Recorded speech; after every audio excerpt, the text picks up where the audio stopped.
Oi pessoal, tudo bem? Boa noite. A gente está aqui para mais um encontro do Alimentando o Espírito, né? Para quem está chegando agora, algumas pessoas me perguntaram essa semana, então o que é o Alimentando o Espírito? Na verdade, eu sou nutricionista e uma das nuances da nutrição dentro da visão funcional é que o nosso corpo ele é formado por mente, espírito, emoção. E dentre todas essas nuances, uma que eu posso ajudá-los a buscar equilíbrio é a nuance do espírito, né? Nós utilizamos a Bíblia como ferramenta para essa busca, uma vez que eu sou cristã e já que eu estou ensinando vocês, que eu estou tentando ajudá-los, eu vou usar aquilo que eu conheço, né? Mas eu queria esclarecer que aqui não se trata de religião, se trata de conexão. Então a gente está tentando buscar ensinamentos bíblicos de uma maneira mais leve, tá bom?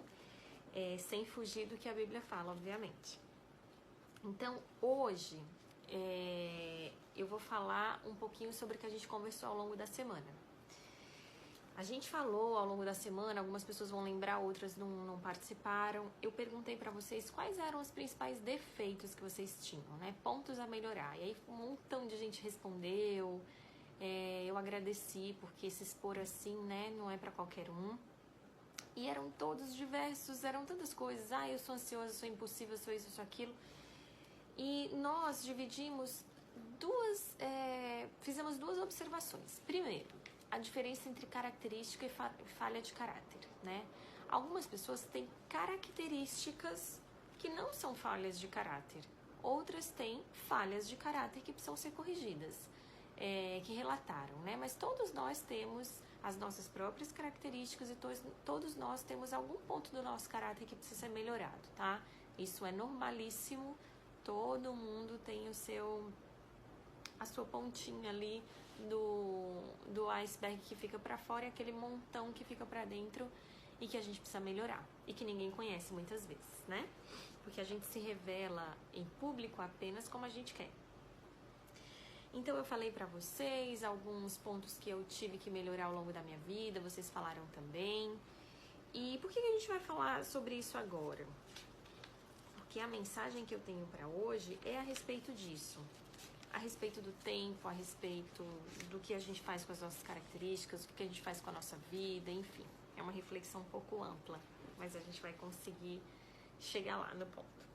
Então eu separei dois versículos pra vocês, para que a gente pudesse discutir um pouquinho hoje e refletir.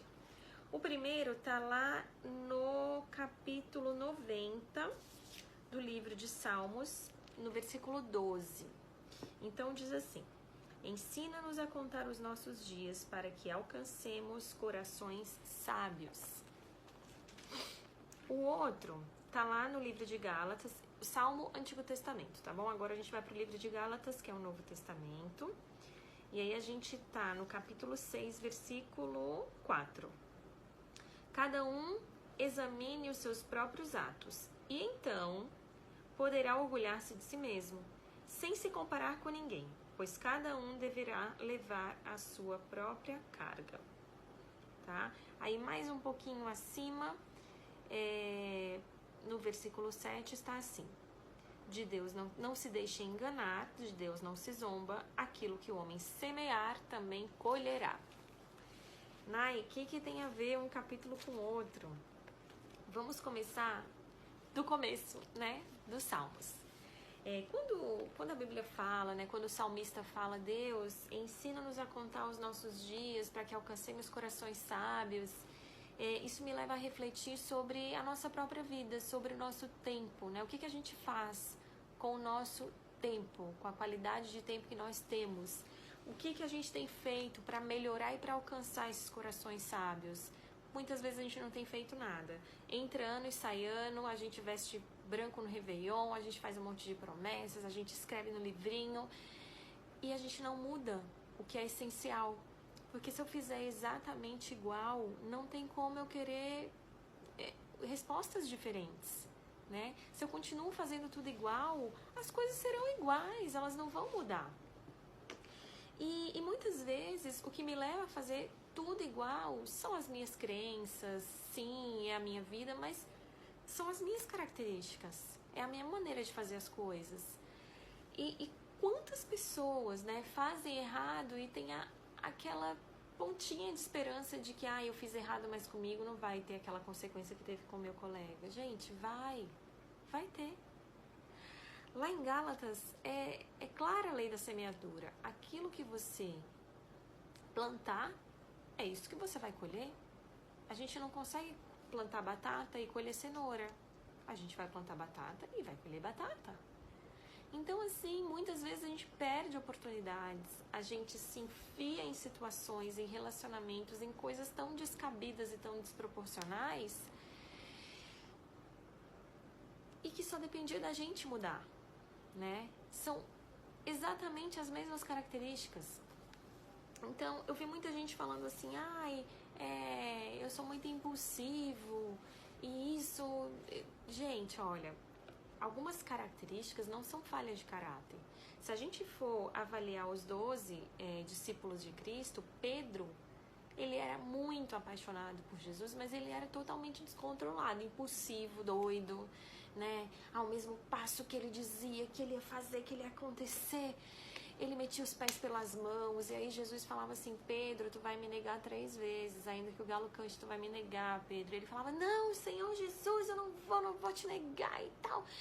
Quando chegava lá, ele negava. Por quê? Impulsivo. Não raciocinava nas coisas, sabe? Prometia o que não ia executar, era aquela... Mas essa característica de Pedro, sim, quando você chega mais pro final dos livros, né, dos evangelhos, você vê ele mudando de características, se posicionando de uma maneira diferente, falando para não sei quantas mil pessoas, 3, 5 mil pessoas, ele muda, né, ele amadurece. Mas é uma característica que ele não deixou de ter, ele amadureceu. Agora, essa mesma característica levou ele a andar sobre as águas, porque Pedro era pura emoção, cara. Pedro ia, se jogava e tal, e ia. Já Tomé era um homem de Deus? Era, ele foi escolhido, ele estava entre os 12, mas Tomé era cético, cara, não acreditava nas coisas, pensava, analisava, analítico. Então, assim, se Jesus tivesse que precisar de alguém com muita coragem e ousadia para resolver uma situação e tal, ele ia chamar quem? Muito provavelmente ele ia chamar Pedro, né? Porque Pedro era doido, ele não tinha essa coisa, ele ia, depois ele pensava. Tomé não, pensava, será que é verdade, será que é mentira? Cara, Tomé andou com Jesus, ceiou com Jesus, sabia tudo que ia acontecer e só acreditou que Jesus ressuscitou porque ele viu as marcas. Esse era Tomé. E quem é melhor? Não tem melhor, gente, tem pessoas com características diferentes, sendo chamadas, sendo amadas e exercendo seu papel com as suas características. Agora, sim, existem características que são consequência de falhas no nosso caráter, isso precisa ser mudado. Mas antes da gente falar sobre isso, a gente precisa entender que Deus nos ama como nós somos. Então, amou a Pedro, que era impulsivo, amou a Tomé, que não acreditava em tudo, ama a Nayara, ama você, nos ama, tá? Não tenta se moldar igual às outras pessoas, porque você não precisa. Deus te quer assim, desse jeitinho. Então, o que eu posso fazer para alcançar esse coração sábio? Em primeiro lugar, a gente vai ter que agora vir aqui em Gálatas, porque a Bíblia diz assim, ela nos dá um passo a passo.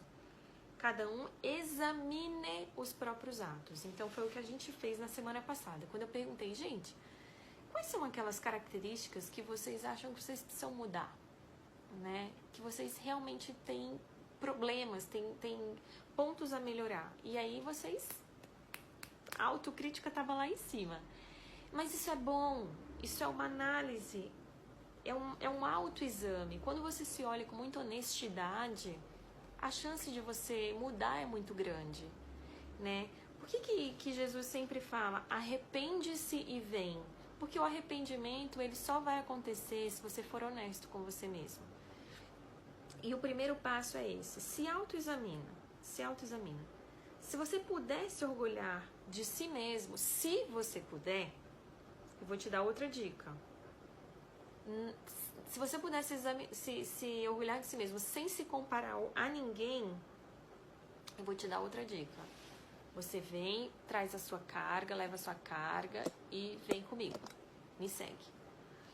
Então, assim, a palavra, ela é clara.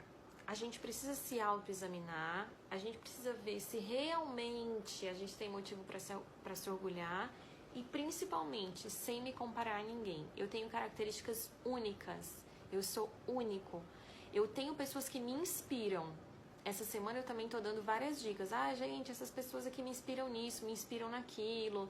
E eu me inspiro mesmo, sabe? Se eu vejo alguém fazendo uma coisa legal que eu acho que eu acho que é pra mim, tem esse detalhe, aí eu tento.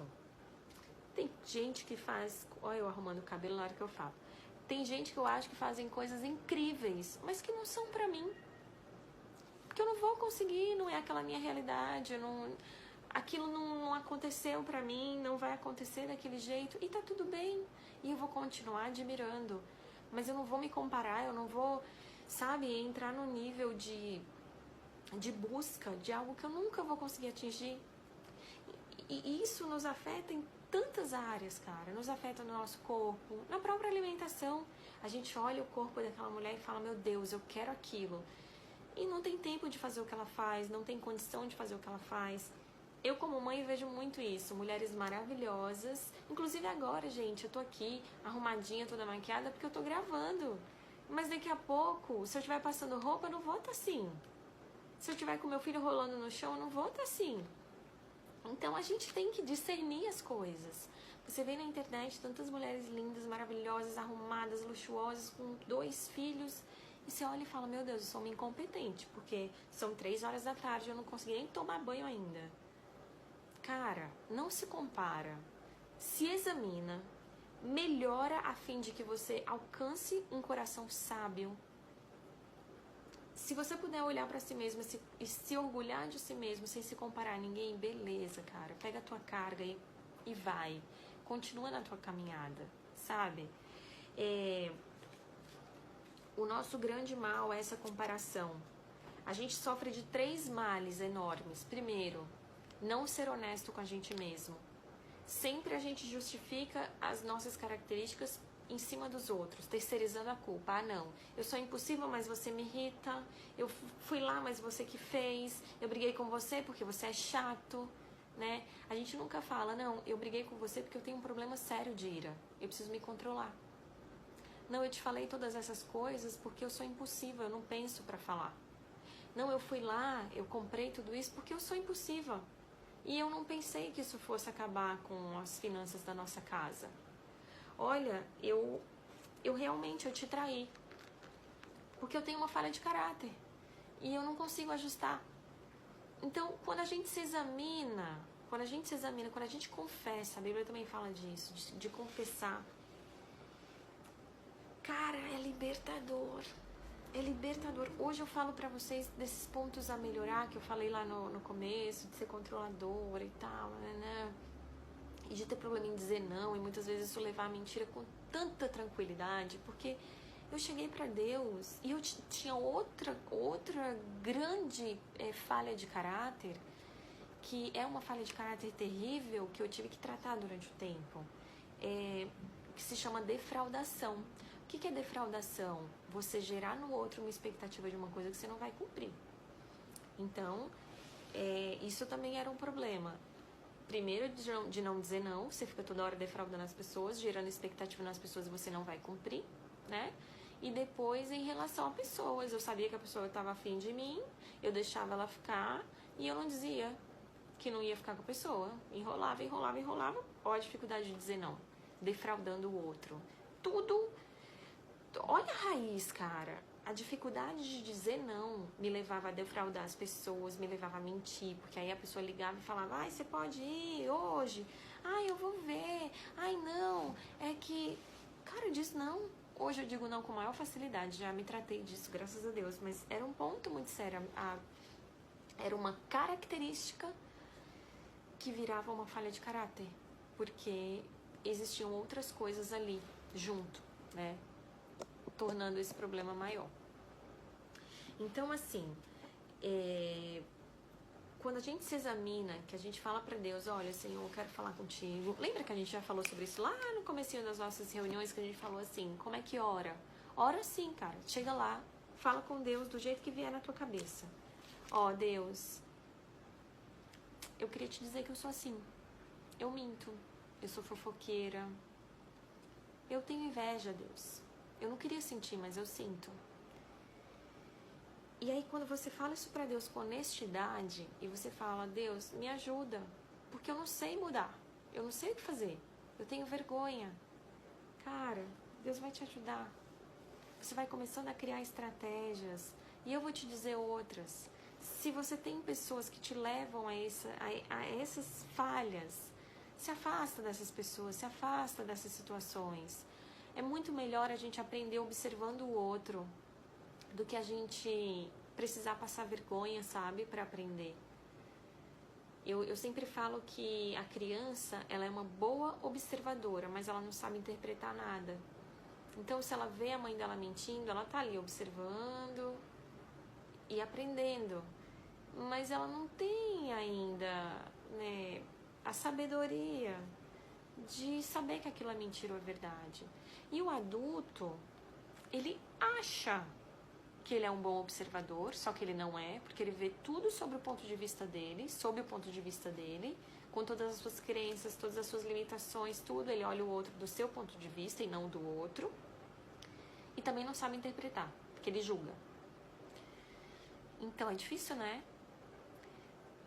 E pensando em tudo isso, eu não vejo outra saída. Se examina com honestidade, pontua, escreve o que você precisa melhorar, escreve quais são as consequências que isso me traz, o que além disso eu faço de errado por causa dessa característica. Ops, deu uma travadinha. Além disso, o que eu perco com tudo isso? Quais são as consequências? O que eu já perdi? Empregos, relacionamentos, amizades, dinheiro, tô sempre metida em dívida, tô sempre... O que eu já perdi? E o que eu posso fazer para melhorar? Deus, ele te aceita como você é. Ele te ama como você é. E ele quer te trazer uma vida nova do jeitinho que você é. Mas, durante esta vida aqui, você pode alcançar corações sábios, você pode ter uma vida abundante, você pode ter paz, você pode ter tranquilidade, você pode se orgulhar de ter mudado. Só depende de você. Seja honesto consigo mesmo, pontue o que você precisa melhorar, busca a mudança, seja a mudança real que você quer no mundo mesmo e desfrute de uma vida boa.